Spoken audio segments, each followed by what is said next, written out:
السلام علیکم ناظرین، آپ دیکھ رہے ہیں ملک عارف آفیشیل اور میں ہوں آپ کا ہوسٹ، آپ کا دوست ملک عارف علی۔ ناظرین، ڈسٹرکٹ ہیڈ کوارٹر ہسپتال قصور میں دیواروں پر لگے ہوئے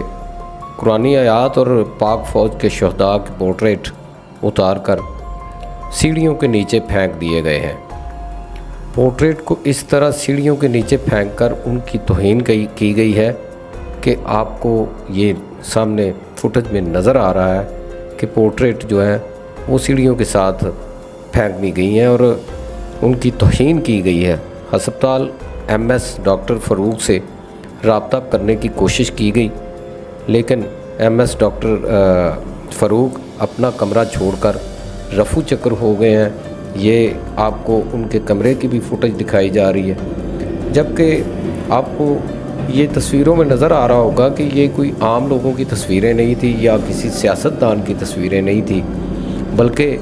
یہ پاکستان کی تاریخ رقم کرنے والے جو اہم شخصیات میں شامل لوگ تھے اور پاک فوج کے وہ شہداء ہیں جنہوں نے پاکستان کے لیے اپنی جانوں کے نذرانے پیش کیے، اور اعزاز میں ان کی جو تصویریں تھیں جو پاکستانی ریکارڈ میں موجود ہیں، تاریخ میں موجود ہیں، وہ تصویریں ہسپتال میں لگا کر ہسپتال کو سجایا گیا اور ہسپتال کو جاذب نظر بنایا گیا تھا، اور یہ ثابت کروایا گیا تھا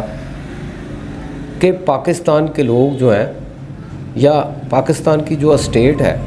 وہ اپنے شہداء کو نہیں بھولی، پاکستان کے لیے جنہوں نے تاریخ رقم کی ان کو نہیں بھولی۔ آج ان پاک فوج کے شہداء اور تاریخ رقم کرنے والی جو اہم شخصیات ہیں ان کی تصویروں کی توہین کی گئی اور سیڑھیوں کے ساتھ ان کو پھینکا گیا۔ اب اس کے بعد انہوں نے کیا کرنا تھا